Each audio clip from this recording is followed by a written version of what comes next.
और संबित पात्रा इस वक्त प्रेस कॉन्फ्रेंस कर रहे हैं, सीधा रुख। रेप और बलात्कार में यदि राजनीति करने की कोशिश की जाए तो मैं कहूंगा ये राजनीति का सबसे न्यून स्तर होता है, सबसे निम्न या सबसे निचला स्तर होता है। हां, इसमें सिंपैथी, इसमें आप खड़े रहें, आप विषय को आगे बढ़ाएं, इसमें कोई आपत्ति नहीं है। मगर एक सिलेक्टिविज्म के साथ, एक चयनात्मक रूप से किसी राज्य के रेप के विषय में चिंता प्रकट करना और किसी राज्य के रेप के विषय में चिंता प्रकट न करना, यह देखते हुए कि किस राज्य में किसकी सरकार है, यह भी अपने आप में एक जघन्य अपराध है। रेप होता है, चाहे वो दिल्ली में हो, चाहे वो राजस्थान में हो, चाहे वो छत्तीसगढ़ में हो, चाहे वो महाराष्ट्र में हो। यदि इसमें किसी प्रकार की पार्थक्यता की जाए कि यह राज्य तो कांग्रेस शासित राज्य है, तो यहां के बलात्कार के विषय में, यहां के दलित उत्पीड़न के विषय में और यहां जो दलित बच्चियां हैं राजस्थान में, छत्तीसगढ़ में, महाराष्ट्र में, उनके विषय में हम किसी प्रकार से चिंता नहीं करेंगे और केवल दिल्ली या अन्य राज्यों के विषय में चिंता करेंगे, तो मन में तकलीफ होती है और कुछ सवाल भी मन में जगता है। और उन्हीं सवालों को लेकर आज हम आपके समक्ष हाजिर हुए हैं। बंधुगण, कल भी राहुल गांधी ने ट्वीट किया, a Dalit's daughter is India's daughter. इसमें कोई दो मत नहीं है। दलित की बेटी हिंदुस्तान की बेटी है, उसको न्याय मिलना चाहिए। किंतु दलित की बेटी राजस्थान की, क्या वो हिंदुस्तान की बेटी नहीं है? दलित की बेटी छत्तीसगढ़ की, क्या वो हिंदुस्तान की बेटी नहीं है? पंजाब की होशियारपुर की टांडा गांव की दलित की बेटी, जिसके साथ जघन्य अपराध होता है, क्या वो दलित की बेटी हिंदुस्तान की बेटी नहीं है? या हम हिंदुस्तान को भी सरकार और राजनीति के हिसाब से बांट करके दलितों की राजनीति को आगे बढ़ाएंगे? ये बहुत दुखद है। बंधुगण, मैं कुछ आंकड़े आपके सामने रखने वाला हूं, उसके बाद कुछ सवाल राहुल गांधी जी से भी करूंगा। राजस्थान पे आते हैं। कांग्रेस शासित राज्य है राजस्थान। एनसीआरबी के रिकॉर्ड के हिसाब से, जो डाटा एनसीआरबी देती है उसके हिसाब से राजस्थान देश का पहला स्थान है, शीर्ष पर है जहां तक बलात्कार का संबंध है। पिछले 6 महीनों में बलात्कार के आंकड़ों में 30% वृद्धि हुई है राजस्थान में। साल 2020 में 13,750 केस दुष्कर्म अर्थात बलात्कार के राजस्थान में हुए। और तो और आपको जान के आश्चर्य और दुख होगा कि कोरोना काल में इस प्रदेश में, राजस्थान में 38% का इजाफा हुआ है रेप और बलात्कार की घटनाओं में। आप सब ने देखा भी होगा और न्यूज में दिखाया भी गया है कि किस प्रकार से कोरोना काल के समय एक पीड़िता, एक महिला अन्न मांगने गई थी, राशन मांगने गई थी, और किस प्रकार से उस महिला के साथ दुष्कर्म किया गया, ये हम सब ने न्यूज चैनलों के माध्यम से देखा है। और मैं एक महत्वपूर्ण न्यूज आर्टिकल दिखाऊंगा आपको ये आर्टिकल देख के आपका दिल दहल जाएगा। ये आर्टिकल है राजस्थान में, ये आर्टिकल का जो शीर्षक मैं पढ़ रहा हूं, गहलोत सरकार ने विधानसभा में दिया जवाब, रेप के झूठे मुकदमे दर्ज कराती है शेड्यूल कास्ट महिलाएं, सामाजिक संगठनों ने जताया ऐतराज।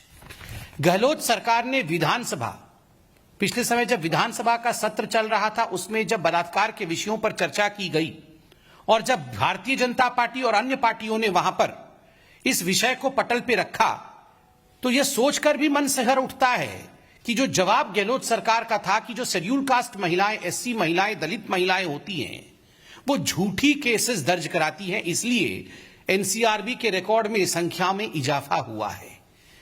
और इसमें आपको जान के आश्चर्य होगा कि विधानसभा के पटल पर उन सारे एनजीओ और उन सभी दलित संगठनों पर भी उंगली उठाई गई थी जो दलित अधिकारों के लिए लड़ाई लड़ते हैं। नतीजा यह रहा कि राजस्थान के कई दलित संगठनों ने इस पर आवाज उठाया था। यह आर्टिकल आप देख सकते हैं, इसकी प्रामाणिकता मैं आपके सामने रखता हूं।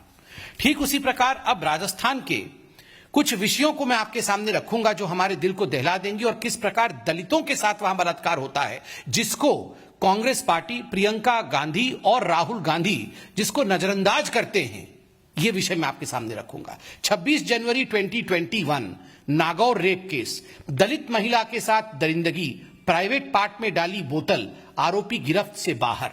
कि नवभारत में छपा था, मैंने डेट भी बताया, 26 जनवरी 2021। एक दलित महिला के प्राइवेट पार्ट में किस प्रकार से बोतल डाल के उसके साथ जघन्य अपराध किया गया। क्या राहुल गांधी उनके घर गए? नहीं। क्या राहुल गांधी ने ट्वीट किया? नहीं। क्या राहुल गांधी ने एक बार भी उसके लिए दुख जताया? नहीं। अजमेर न्यूज, 30 सितंबर 2020 पीहर जा रही दलित विवाहित महिला गांव के युवक ने रास्ते में बंधक बनाकर किया दुष्कर्म। यह अजमेर के रामगंज थाना का विषय है। एक दलित महिला अपने पीहर जा रही थी, ससुराल जा रही थी, रास्ते में रोक करके दुष्कर्म किया गया। किसी ने इस पर ट्वीट करना जरूरी नहीं समझा, किसी ने इस पर बातचीत करना जरूरी नहीं समझा। तीसरा, हिंदुस्तान अखबार में छपा हुआ खबर 25 जुलाई 2021, हाल फिलहाल की बात है। राजस्थान के बाड़मेर में दलित बाप बेटे के हाथ पैर तोड़े, गालियां दी और फिर पेशाब भी पिलाया गया। बाप बेटे को, पिताजी और बेटे का नाम भी यहां लिखा गया है, रामचंद्र मेघवाल और रमेश बाड़मेर। इन दोनों के साथ जिस प्रकार से बर्ताव किया गया और पेशाब पिलाया गया, राहुल गांधी एक दिन भी जो दलित उत्पीड़न के खिलाफ आज आवाज बुलंद करने की बात कर रहे थे, एक दिन भी रामचंद्र जी के घर गए? नहीं। एक ट्वीट किया? नहीं। 16 मार्च 2021 राजस्थान, 15 साल की दलित बच्ची को बंधक बनाकर 9 दिनों तक 18 से अधिक लोगों ने किया गैंगरेप, शाहरुख समेत 20 गिरफ्तार। यह आप देख सकते हैं, ये राजस्थान की पत्रिका में छपी हुई है, ये वहां के समाचार पत्रों में और राष्ट्रीय न्यूज में छपा हुआ 16 मार्च 2021 का बहुत महत्वपूर्ण खबर है। और ये पूरा का पूरा वाकया 15 फरवरी 2021 को हुआ, लगातार कई दिनों तक होता रहा, 18 दरिंदे रेप करते रहे। ये किसका? 15 साल की एक दलित बच्ची का। कोटा से उस बच्ची को झालावाड़ लाया गया था और ये दरिंदगी उसके साथ हुई। मगर एक आवाज कांग्रेस के किसी नेता, ना प्रियंका वाड्रा ना राहुल गांधी, एक आवाज इस पर बुलंद नहीं किया गया। आज राहुल गांधी जी ने, हमें कोई आपत्ति नहीं है, देश है, लोकतांत्रिक देश है, बिल्कुल we should stand for justice, इसमें कोई दो मत नहीं। मगर सिलेक्टिविज्म, ये जो चयनात्मक राजनीति है और रेप जैसे जघन्य अपराध से राजनीति करने का प्रयास, ये उचित नहीं है। मैं आपको अभी राजस्थान का उदाहरण दे रहा था, पंजाब का उदाहरण सुन के आपका दिल दहल जाएगा। पंजाब में होशियारपुर में जिस प्रकार से एक 6 साल की दलित बच्ची के साथ, नाबालिग 6 साल की, 2 युवकों ने टांडा गांव में अक्टूबर के महीने में उसका रेप किया, जिस प्रकार से बलात्कार करने के बाद उसकी हत्या की गई। होशियारपुर की यह दलित बेटी, क्या यह हिंदुस्तान की बेटी नहीं है राहुल गांधी? क्या आप एक बार भी होशियारपुर के उस गांव में, टांडा गांव में जाकर उस बेटी के माता पिता से मिले? या आपने एक बार भी कैप्टन अमरिंदर सिंह को फोन उठाकर कहा, कैप्टन साहब आप मिल आओ जाके? नहीं, क्योंकि यहां आपको वोट नहीं मिलने वाला था, यहां आपको राजनीतिक बेनिफिट नहीं होने वाले थे। छत्तीसगढ़, आज पूरे देश में छत्तीसगढ़ 10वां स्थान पे है एनसीआरबी के रिपोर्ट के हिसाब से, जहां तक बलात्कार का विषय है। 10 महीनों में 1716 बलात्कार की घटना हुई है और इस वर्ष केवल इस वर्ष 2021 में 60 बलात्कार की घटनाएं छत्तीसगढ़ में हो चुकी हैं। कहीं एक जगह भी राहुल गांधी नहीं गए हैं, नदारत है। बंधुगण, अब मैं जो कहने वाला हूं एक बहुत सीरियस इशू है। राहुल गांधी जी ने आज ट्वीट किया है और मुझे तकलीफ है, मुझे दुख है। राहुल गांधी जी ने बहुत ही गैर जिम्मेदाराना व्यवहार दिखाया है। अपने ट्वीट में उन्होंने उस दलित बच्ची के माता पिता के फोटो को ट्वीट किया है। यह गैर कानूनी है। मैं दोनों सेक्शन पढ़ूंगा देश के लिए, ताकि राहुल गांधी, जो शायद ये नहीं जानते हैं या जान के भी अनभिज्ञ बनने की कोशिश कर रहे हैं, केवल पॉलिटिकल बेनिफिट के कारण, राहुल गांधी जाने जरा कि पॉक्सो एक्ट क्या होता है। सेक्शन 23 ऑफ पॉक्सो एक्ट क्या कहता है? उसका दूसरा प्रावधान कहता है, no reports in any media shall disclose the identity of a child including his name, address, photograph, family details, school, neighborhood or any other particulars which may lead to disclosure of the identity of a child. बहुत स्पष्ट रूप से कहा जाता है कि ऐसा कुछ भी तथ्य उस बच्चे या बच्ची का आपको डिस्क्लोज नहीं करना है जिससे कि उसके आइडेंटिटी का दुनिया को पता चले। उनके घर के आसपास का भी तस्वीर नहीं होना चाहिए, ना उनके घर का होना चाहिए, ना उस स्कूल का होना चाहिए, ना नेबरहुड का होना चाहिए, और परिवार का तो कतई नहीं होना चाहिए। उसके आगे क्या कहती है पॉक्सो एक्ट?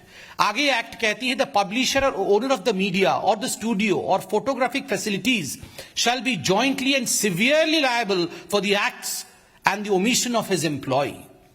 कि आपने अगर फोटोग्राफिक डिटेल डाला है तो आप सिवियरली लायबल होंगे। कोई ऐसी वैसी बात नहीं है, सिवियरली लायबल। ये सेक्शन 23 था। Section 74 of the juvenile justice care and protection of childrens act, ये तो पॉक्सो एक्ट पढ़ा मैंने, अब जुवेनाइल जस्टिस एक्ट क्या कहती है?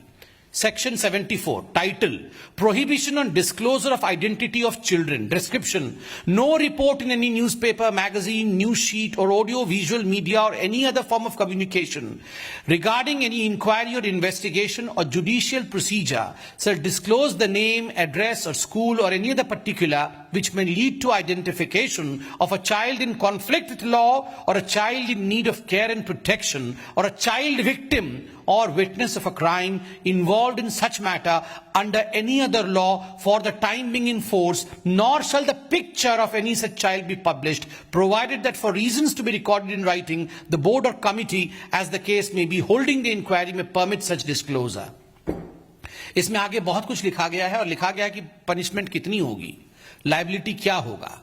आपने यहां माता पिता दोनों का ही जिस प्रकार से फोटो ट्वीट किया, क्योंकि वो एक पब्लिशिंग प्लेटफॉर्म है, वो एक प्लेटफॉर्म है कम्युनिकेशन का, वहां आपने जिस प्रकार से ये फोटो ट्वीट किया है माता पिता का, स्वाभाविक रूप से आपने उस बच्चे के फैमिली की आइडेंटिटी को चौराहे पे डाल दिया है।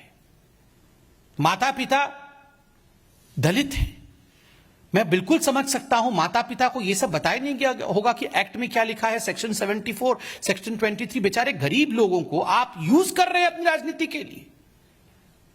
This is using Dalit and the poor for furthering your own political agenda. माता पिता इन एक्ट्स के बारे में जानते नहीं जानते वो अलग विषय है, आप तो जानना चाहिए था Rahul Gandhi. You should have known these acts. You are a parliamentarian since many years. You call yourself a responsible politician, but you have kept the rules of the law at bay in order to further your political aspirations. ये किस प्रकार की बात है राहुल जी?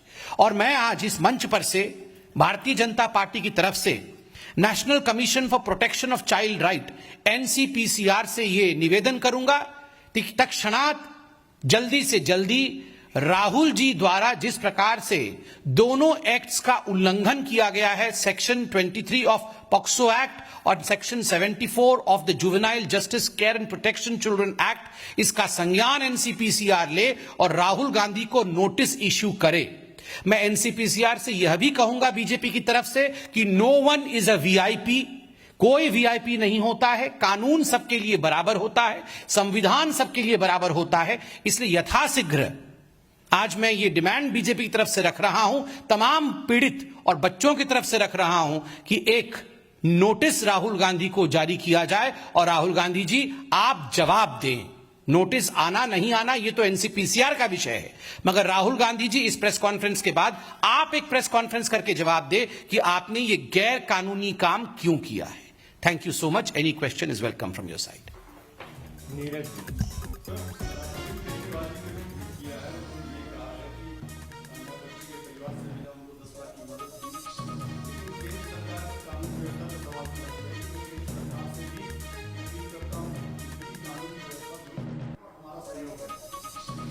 देखिए, जहां तक अरविंद केजरीवाल जी का सवाल है, वो यहां के चीफ मिनिस्टर हैं, वो गए, किंतु हर विषय पर राजनीति नहीं करना चाहिए और उनको ये पता होना चाहिए कि इस विषय में कानून व्यवस्था कैसे काम कर रही है। 4 लोग गिरफ्तार हो चुके हैं, सारी वो धाराएं, चाहे SC/ST एक्ट हो, चाहे दुष्कर्म के एक्ट हो, ये सारी धाराएं लगी हैं और ज्वाइंट सीपी पुलिस भी वहां गए हैं, पहले गए हैं, 2 अगस्त को SC कमीशन गया है। सारे कमीशन, सारे कमिटीज, पुलिस इस पर तत्परता के साथ काम कर रही है। हम सिर्फ इतना ही निवेदन करेंगे, जघन्य अपराधों पर कभी भी राजनीति नहीं होनी चाहिए, इस पर एक होकर हम सबको स्वर उठाना चाहिए और जस्टिस दिलाना चाहिए। मगर ये सिलेक्टिविज्म, ये चयनात्मकता नहीं चलने वाली है, ये सिलेक्टिविज्म कभी नहीं होना चाहिए। रवि जी, प्रियंका गांधी ने भी ट्वीट किया था और कहा था हाथरस से लेकर की और दिल्ली तक सभी जगहों पर अत्याचार हो रहा है और केंद्र सरकार आंख मूंद कर बैठी है। तो देश की राजधानी दिल्ली के कैंट इलाके में जिस तरह से 9 साल की मासूम बच्ची की पहले रेप किया गया, फिर उसके बाद उसकी हत्या को अंजाम दिया गया, उसके ऊपर अब सियासत भी शुरू हो रही है। पहले राहुल गांधी पीड़ित परिवारों से मिलने गए, फिर दिल्ली के मुख्यमंत्री अरविंद केजरीवाल ने भी मुलाकात की और अब संबित पात्रा प्रेस कॉन्फ्रेंस के जरिए यहां पर बताते नजर आए कि आखिर क्यों राज्यवार तरीके से ये भेदभाव यहां पर किया जाता है।